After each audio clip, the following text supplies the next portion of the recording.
Yo, what's up guys, Shabam here from Reviews and Stuff, and here we have a Holden Captiva 7LX. This is a very popular car here in Australia thanks to its large number of seats and a huge number of features present inside. So let's go for a drive and see what this car is all about. This is a late 2011 top of the line model with a petrol engine. The engine is a 3-litre V6 engine making 190 kilowatts and 288 Newton meters of torque. Power is delivered to the front wheels mainly and to the rear when slip is detected. This is definitely not an off-road vehicle. It's a car you would buy if you have lots of people to carry thanks to its 7 seats, or a car if you're traveling long distances thanks to its massive luggage space. At under $40,000 brand new, the biggest selling point for this car is value for money. On this model we have lots of standards such as climate control and cruise control, but also a few extras such as heated seats and the sunroof and of course the infotainment screen. The infotainment screen controls everything such as your multimedia playback via SD card or USB, and music through Bluetooth. You can even play movies on it when the car is parked with the handbrake on. The infotainment screen also controls all your Hvac system, which allows you to set your single zone climate control. All the passengers get a component set of speakers which sound amazing. In total the car has 8 speakers. It also has an electric sunroof, which is a good addition to this car.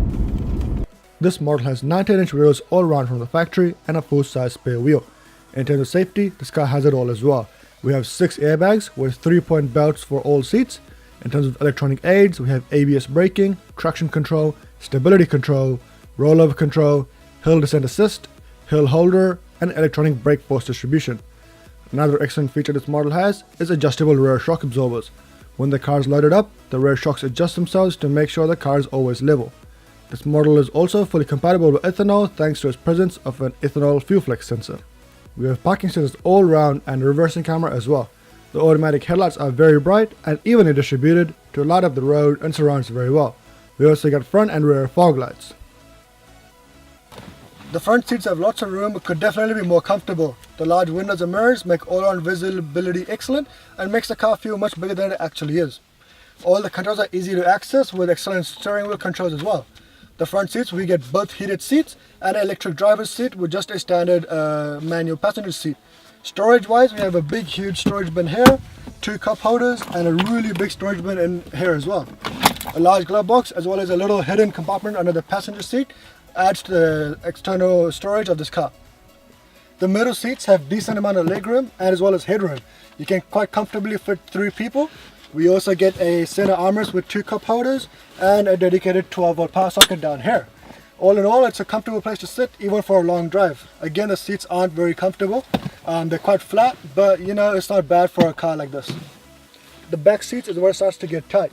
It's definitely not super tight, but it is a little bit restrictive. I have a tiny bit amount of legroom and my feet are pretty close up to the seat. For a short drive, it's not too bad, but for a long drive, yeah, it will start to get comfortable. Unless of course you've got little kids, they would love it back here. In the back we get our own light, we get our cup holder and our 12-volt socket as well. So all in all, not too bad. Now I think we should move to one of the biggest features of this car, which is practicality and configurability of the interior. The standard configuration is the 5-seater with 2 seats in the front and 3 in the middle. The fold flat rear seats make the boot large and easy to access. The seats can then be opened up so you have a 7-seat configuration. This has the most seating space but the least storage space. If you want to go in the completely opposite direction, all seats can be folded flat except for the driver, allowing you to have an absolutely massive interior storage capacity if need be.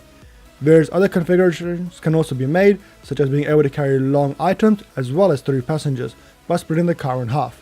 The smart design makes the car one of a kind on the market.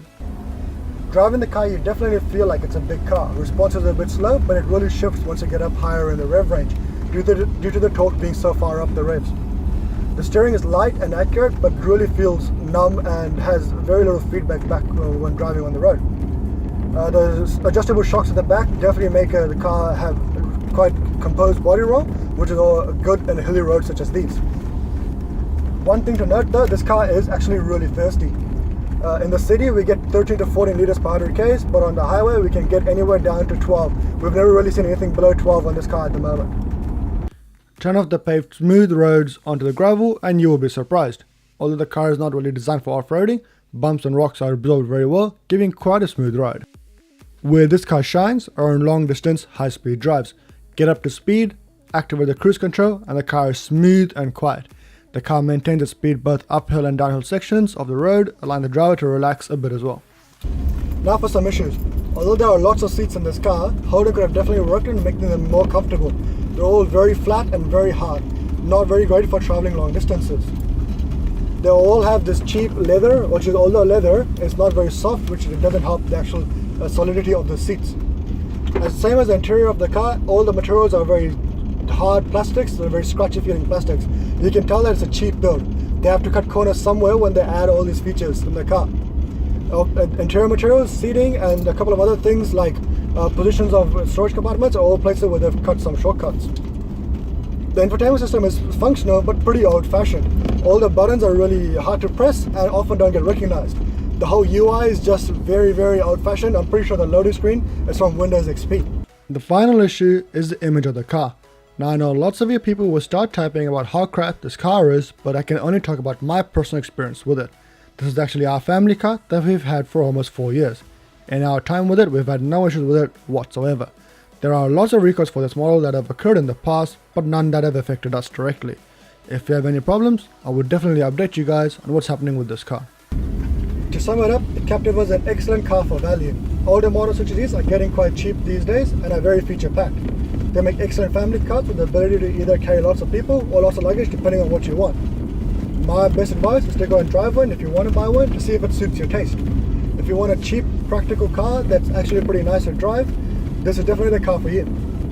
Like always, make sure you hit that like button and subscribe for more videos coming out soon. Let us know in the comments down below to what other cars you want us to do, and we'll try our best to get that done. I hope you guys enjoy the video, and we'll see you in the next one.